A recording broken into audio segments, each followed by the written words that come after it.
जय जय श्री राधे। जय श्री कृष्णा। सारे बुजुर्गों ने, भाई बहना ने और नौजवान ने मेरी ओर से राम राम जी।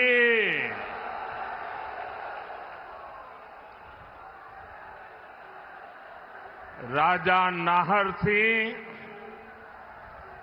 और राजा जैत सिंह नागर जी की इस वीर धरा को प्रणाम करता हूं।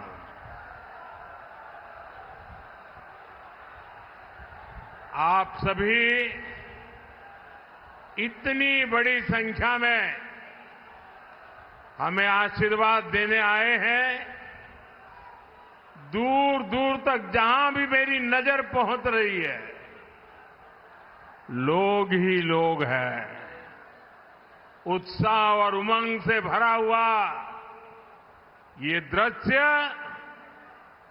चुनाव के नतीजों का एहसास दिला रहा है।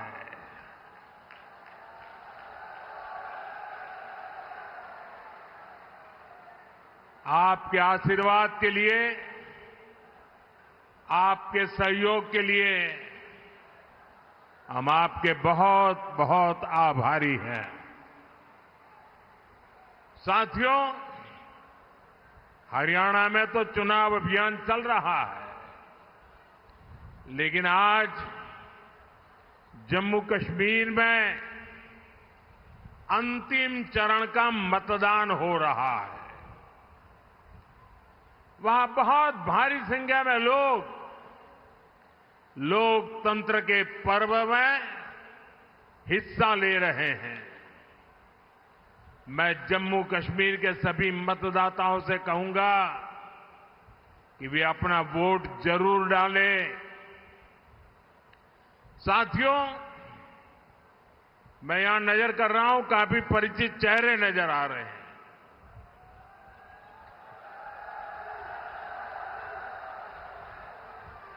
साथियों, मैंने एक सामान्य कार्यकर्ता के रूप में लंबे समय तक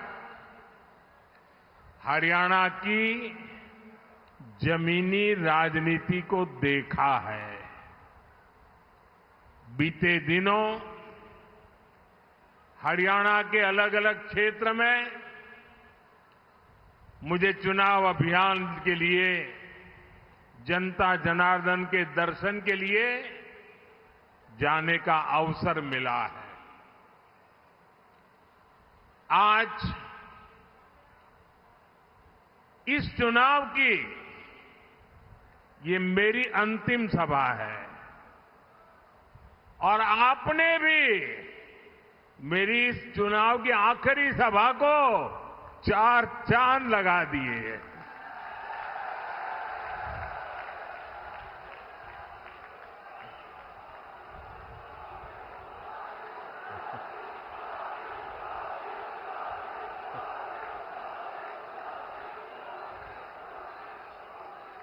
आज गांव-गांव में चारों तरफ भाजपा की लहर है। हर जगह एक ही आवाज गूंज रही है, भरोसा दिल से, भाजपा फिर से। भरोसा दिल से, भरोसा दिल से, भरोसा दिल से। हरियाणा का तो ट्रैक रिकॉर्ड रहा है। केंद्र सरकार में, दिल्ली में जिसकी सरकार रहती है, हरियाणा वहीं रहता है।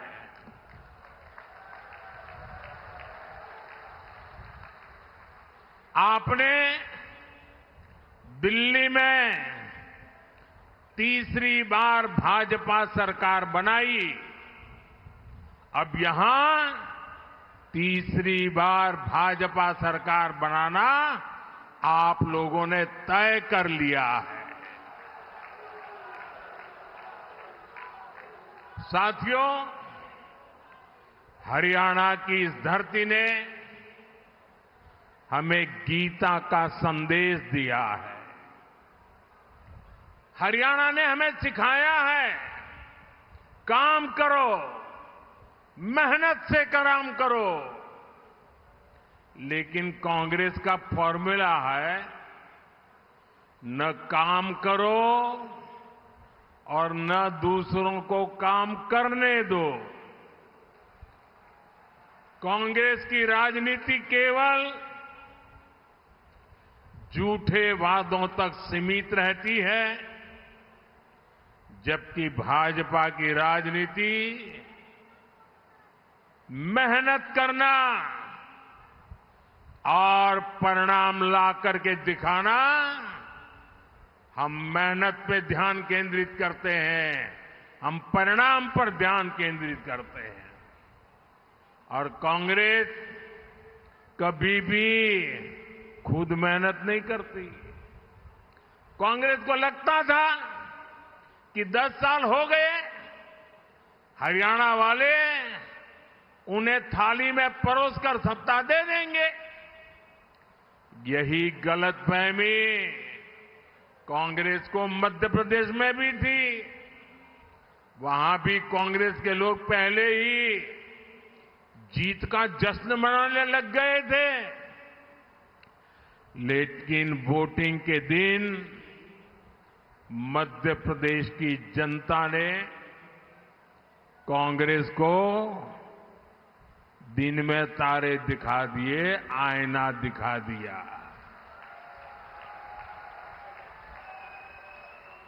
यहां आपके पड़ोस में राजस्थान है, वहां भी कांग्रेस ने किसानों और नौजवानों को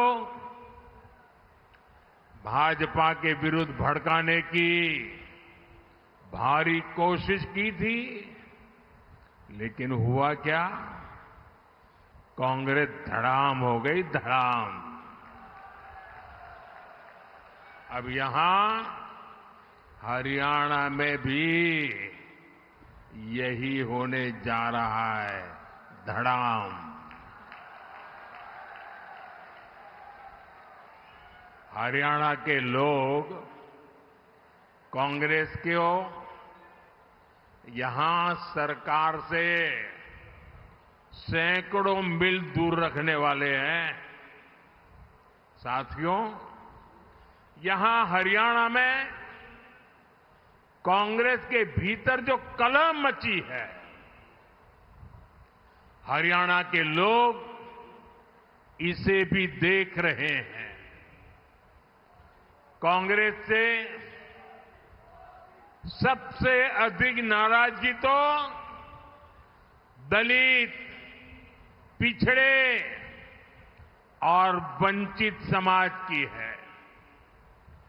दलित समाज ने भी ठान लिया है, बापू बेटे की राजनीति को चमकाने का अब दलित मोहरा नहीं बनेंगे।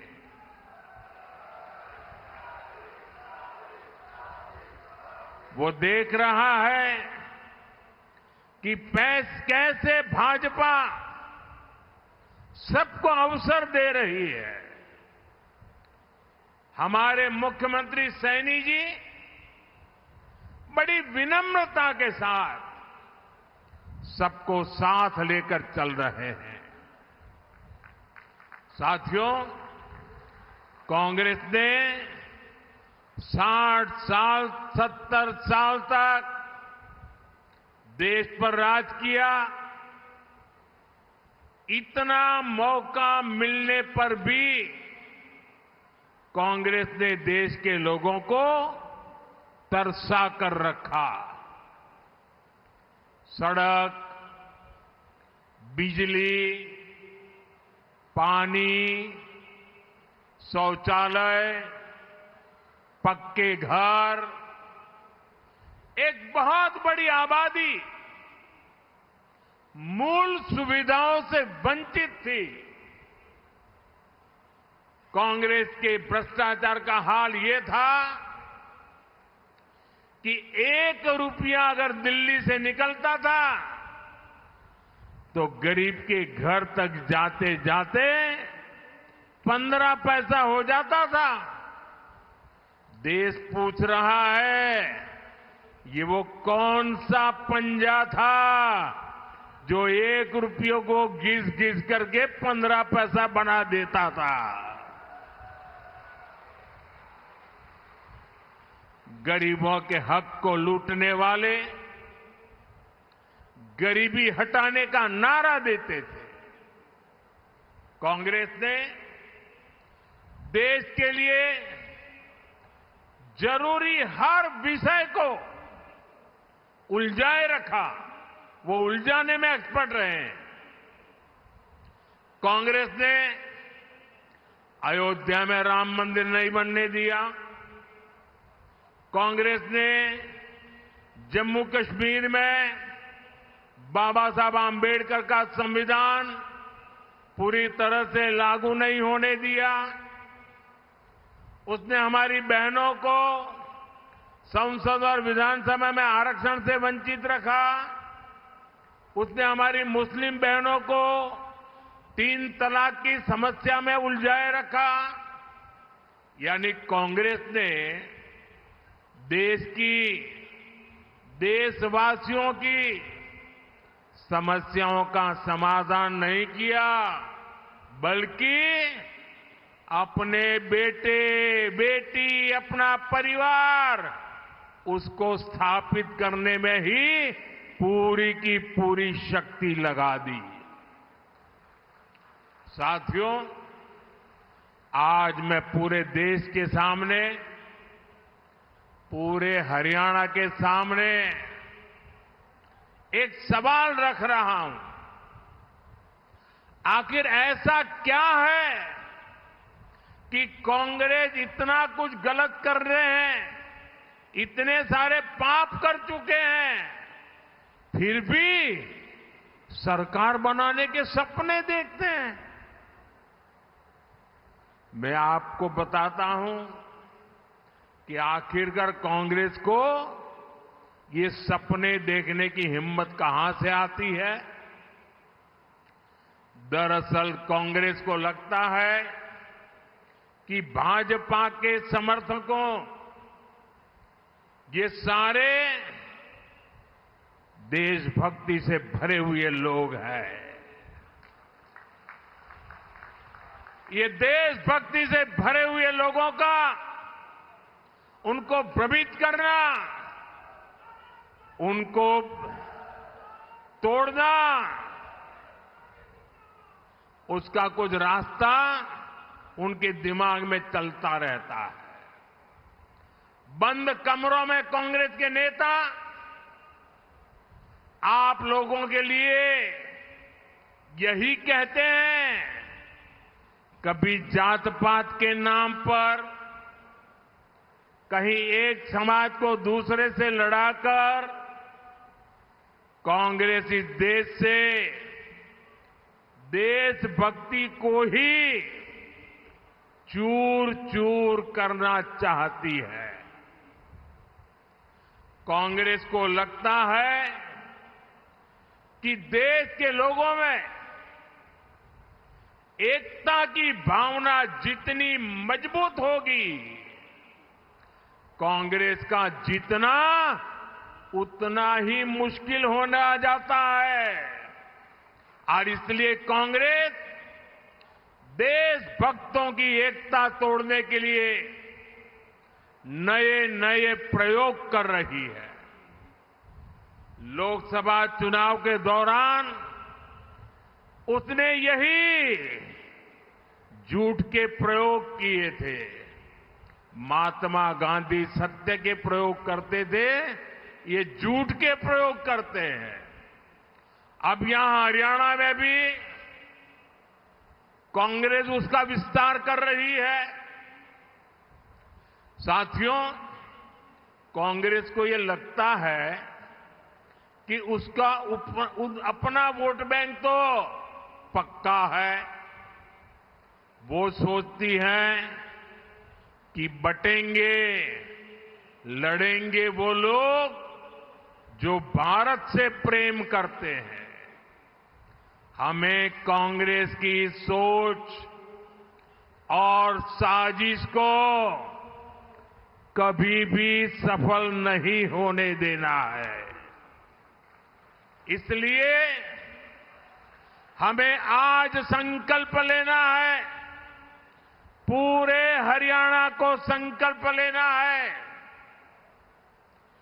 जो लोग भारत को प्रेम करते हैं, वे सबके सब एकजुट रहेंगे। हम एक हैं और हम एक होकर देश के लिए वोट करेंगे। हम एकजुट होकर अपने बच्चों के भविष्य के लिए वोट करेंगे।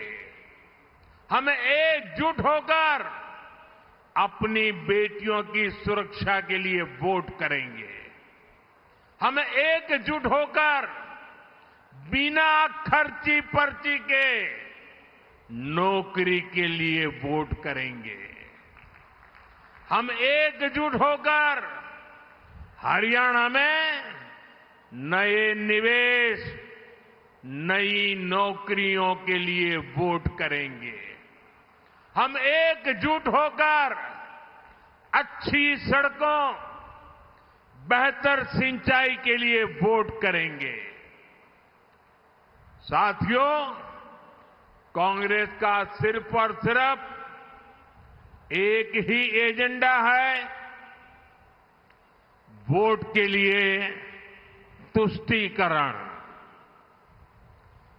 ज्यादा से ज्यादा तुष्टीकरण।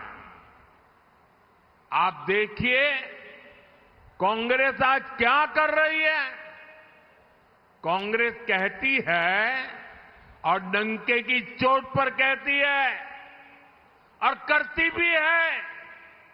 कांग्रेस कहती है कि वो दलितों और पिछड़ों का आरक्षण खत्म कर देंगे। कर्नाटका में इन्होंने यही तो किया है। जैसे ही कर्नाटका में कांग्रेस की सरकार बनी, इन्होंने दलितों, पिछड़ों का आरक्षण छीन लिया। कांग्रेस ने दलितों, पिछड़ों का आरक्षण धर्म के आधार पर अपने वोट बैंक में बांट दिया।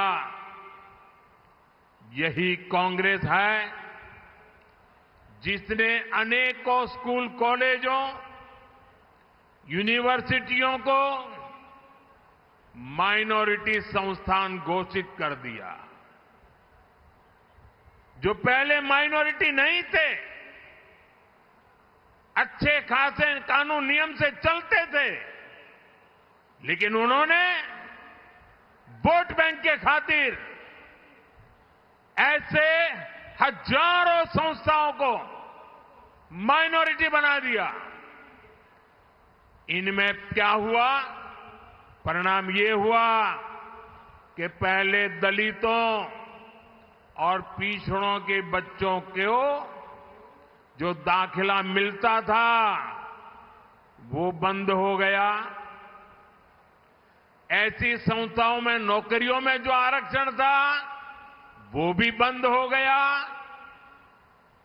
कांग्रेस ऐसे ही काम हरियाणा में भी करना चाहती है। साथियों, कांग्रेस देश की सबसे बड़ी दलित विरोधी पार्टी है। इस पार्टी ने दो बार डॉक्टर आंबेडकर को चुनाव हरवाया। उनको डर था बाबा साहब डॉक्टर आंबेडकर जी अगर पार्लियामेंट पे आएंगे और उनकी आंखों में आंख मिलाकर सवाल पूछेंगे तो ये जवाब नहीं दे पाएंगे, इतने वो बाबा साहब से डरते थे।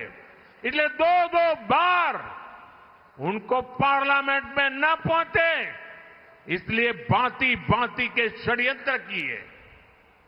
इन्होंने संसद के सेंट्रल हॉल की उनकी तस्वीर तक नहीं लगने दी। वो इतने डरते थे बाबा साहब से कि अगर संसद भवन में उनकी तस्वीर लग जाए तो भी ये कांपते थे। दलित हिंसा की सबसे ज्यादा घटनाएं कांग्रेस के राज में ही हुई है और अब तो इनका एक वीडियो भी वायरल हो रहा है। इनके एक नेता जिन्होंने मिर्चपुर कांड के समय भी दलितों के साथ बदनीयत दिखाई थी, उनके ऑफिस में कांग्रेस कार्यकर्ता डंके की चोट पर ताली लेकर के सीना तान करके कह रहे हैं कि एक दिन तो आरक्षण खत्म होगा ही। यानी कांग्रेस ने आरक्षण खत्म करने का प्लान बना लिया है और उनके लिए हरियाणा इसका टेस्ट स्टेट होने वाला है। लेकिन साथियों, जब तक बीजेपी है, जब तक मोदी है,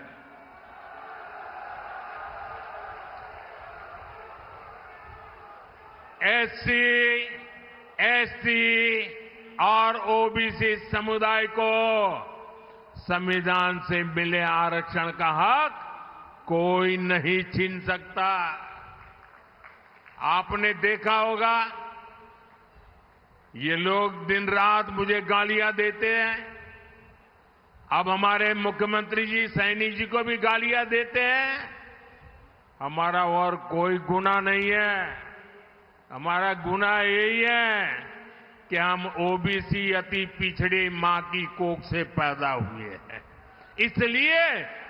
इसलिए गालियां दे रहे हैं।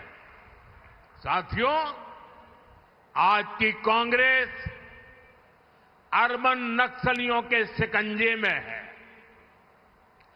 दुनिया में जो भारत को बदनाम करने में जुटे हैं, जो हमारे दुश्मनों के एजेंडे को आगे बढ़ाते हैं, कांग्रेस के नेता उनको खुलेआम गले से लगाते हैं।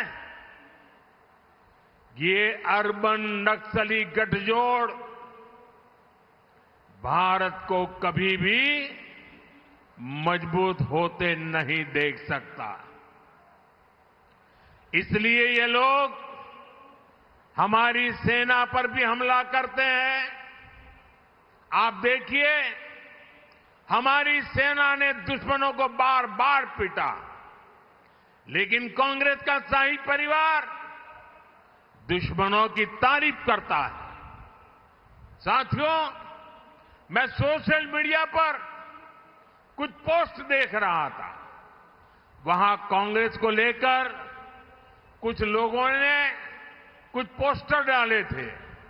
इनमें लिखा था कि कांग्रेस के लोग जोर जोर से कहते हैं कि 370 वापस लाएंगे, लेकिन कांग्रेस ने एक बार भी कभी ये नहीं कहा कि पीओ को वापस लाएंगे। पीओ के वापस लाना उनके मुंह से नहीं निकलता है। कांग्रेस ने देश का मुकुट तोड़ दिया,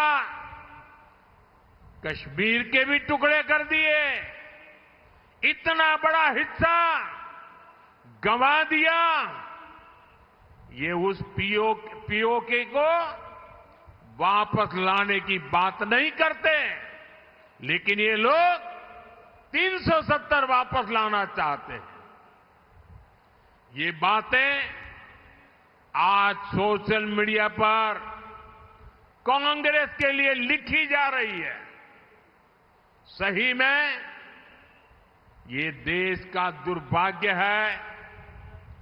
370 की वापसी के मुद्दे पर कांग्रेस को कौन उसकी तारीफ कर रहा है?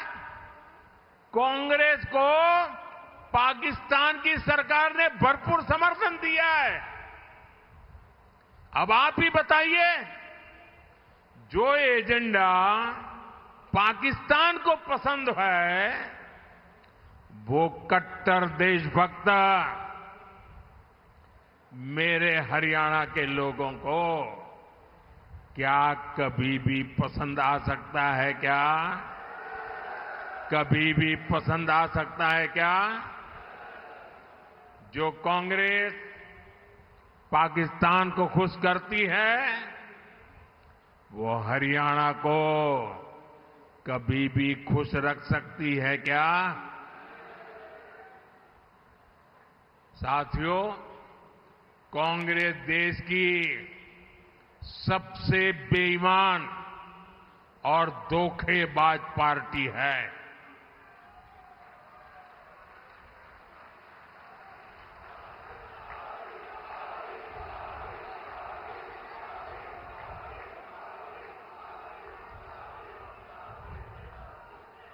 कांग्रेस के धोखों को गिनाऊंगा तो कई कई दिन निकल जाएंगे। मैं सिर्फ एक उदाहरण देता हूं।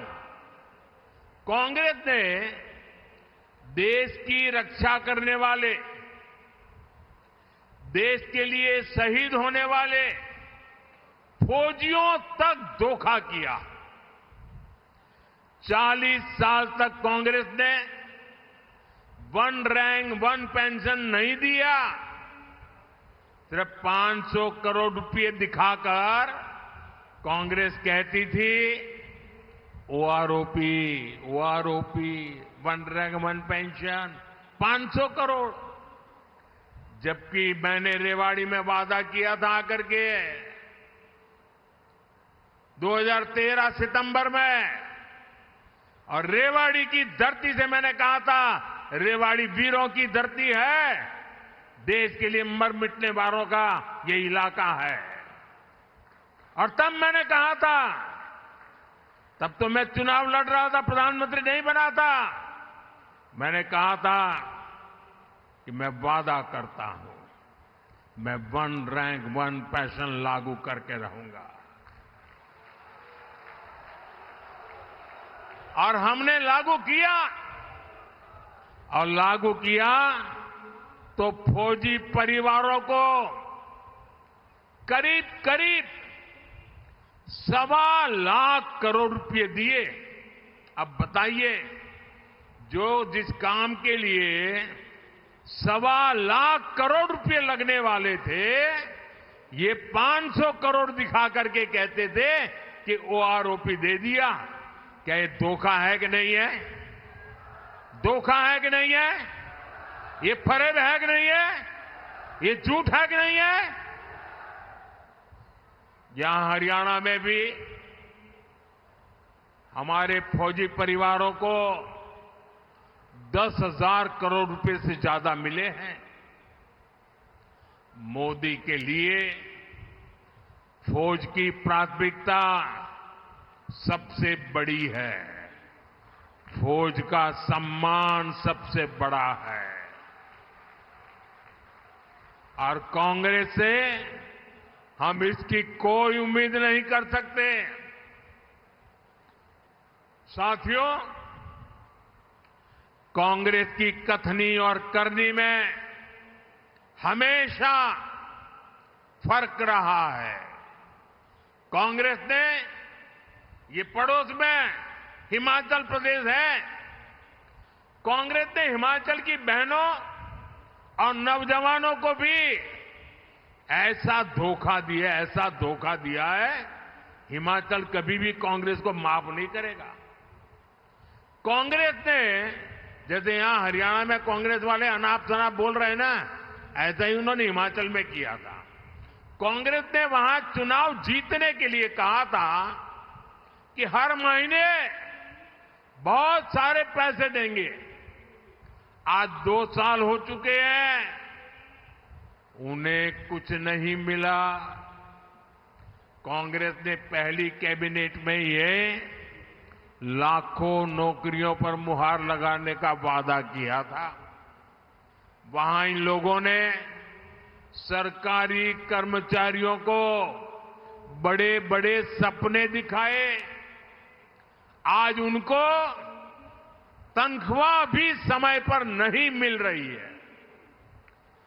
कहां तो कांग्रेस को हिमाचल के लोगों से माफी मांगनी चाहिए थी, लेकिन कांग्रेस को ठगी की लत लगी है। वो अब कांग्रेस वाले हरियाणा वालों को भी वो ठगी की लत के कारण अब झूठे झूठे वायदे बेच रहे हैं।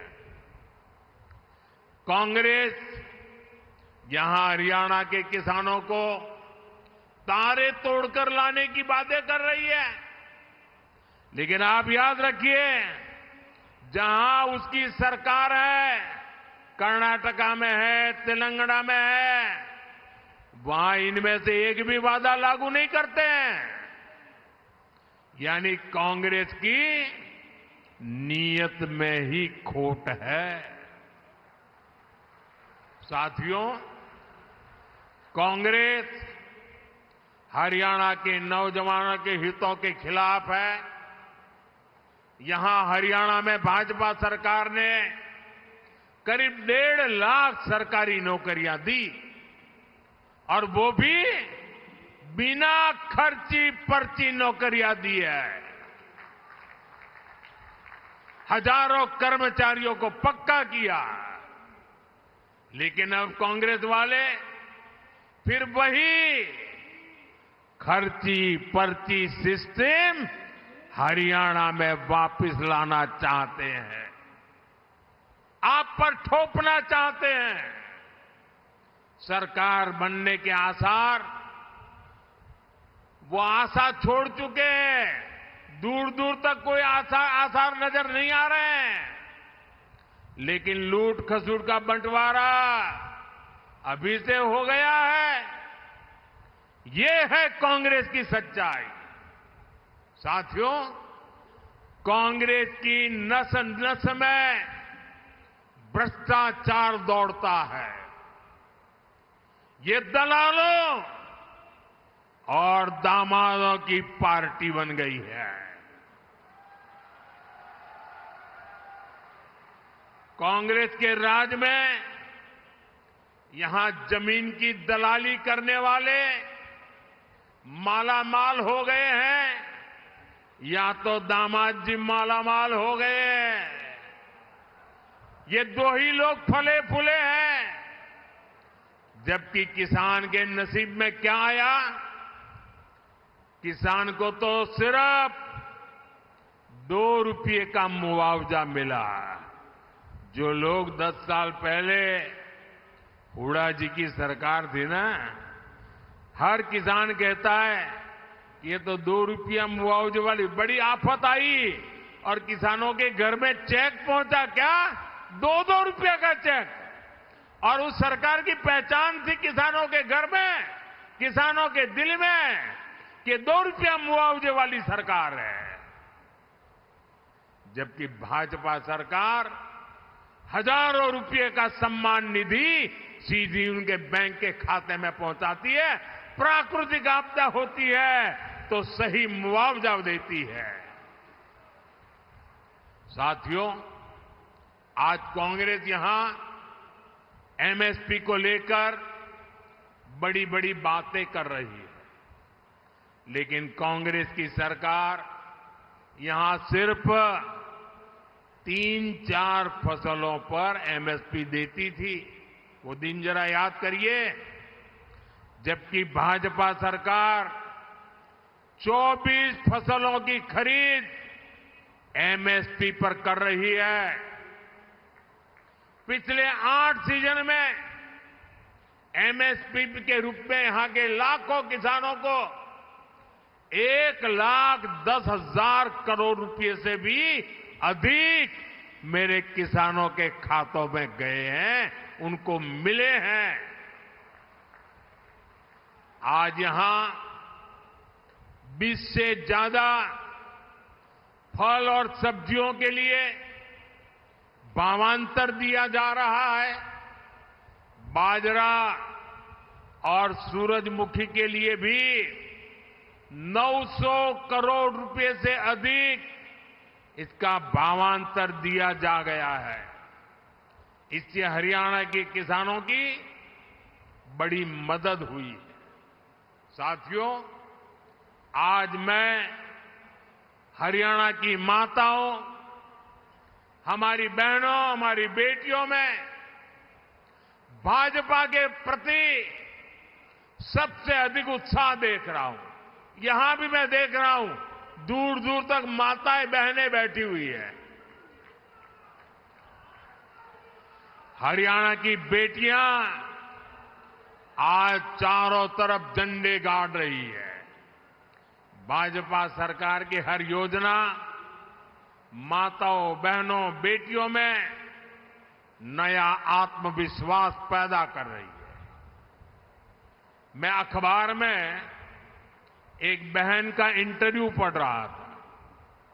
उनको नमो ड्रोन दीदी योजना के तहत ड्रोन पायलट की ट्रेनिंग मिली है।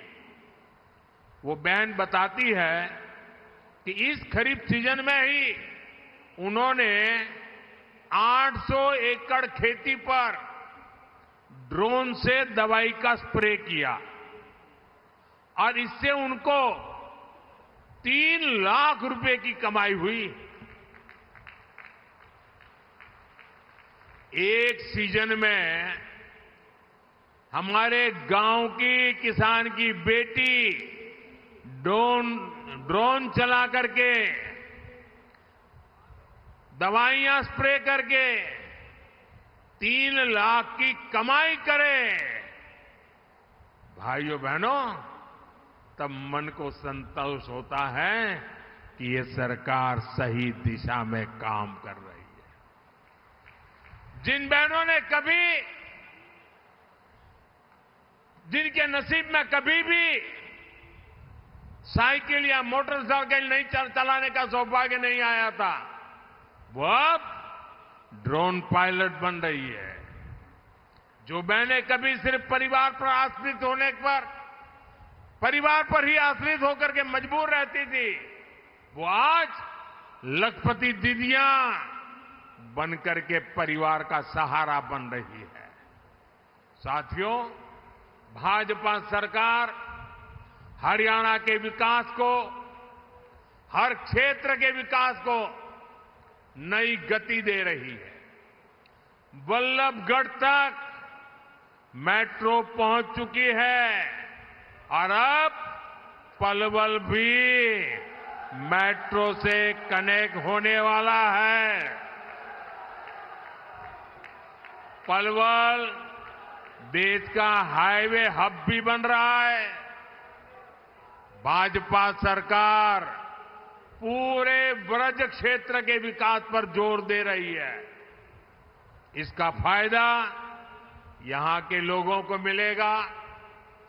पड़ोस में जेवर अंतर्राष्ट्रीय हवाई अड्डे से भी आपको बहुत लाभ होगा। ये एरिया रेल कनेक्टिविटी का भी हब बनता जा रहा है। Palwal, Sonipat orbital railway corridor हो या फिर मालगाड़ियों के लिए स्पेशल कॉरिडोर, यहां के किसानों और उद्योगों के लिए अवसर ही अवसर है। बल्लभगढ़ में कॉलेज और पृथला में स्किल यूनिवर्सिटी बनने से भी नौजवानों को सुविधा मिली है। नाहरसी क्रिकेट स्टेडियम का निर्माण भी यहां के युवाओं को बहुत मदद करने वाला है। साथियों, ये चुनाव नया इतिहास बनाने का है। ये चुनाव हरियाणा को विकास की नई बुलंदी देने का है। दिल्ली में आपका ये बेटा बैठा है।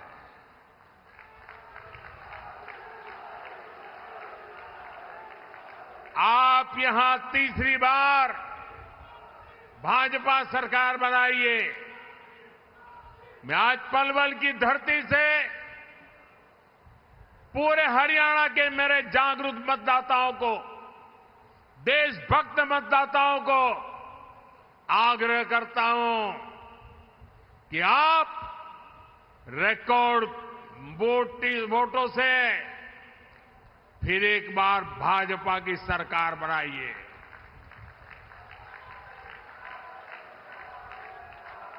हरियाणा के तेज विकास की गारंटी ये मोदी की गारंटी है।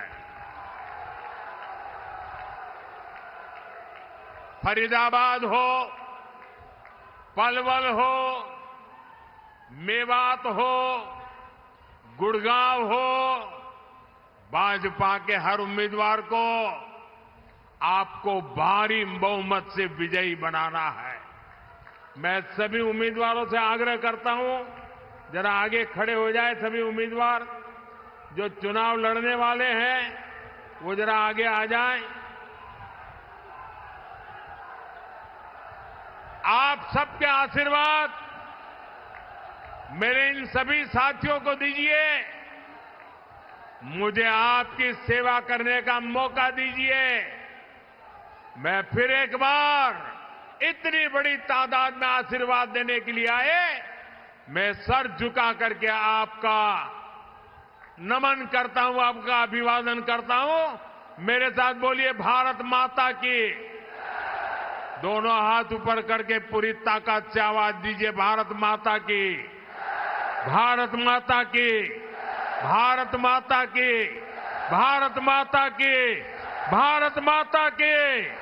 बहुत बहुत धन्यवाद।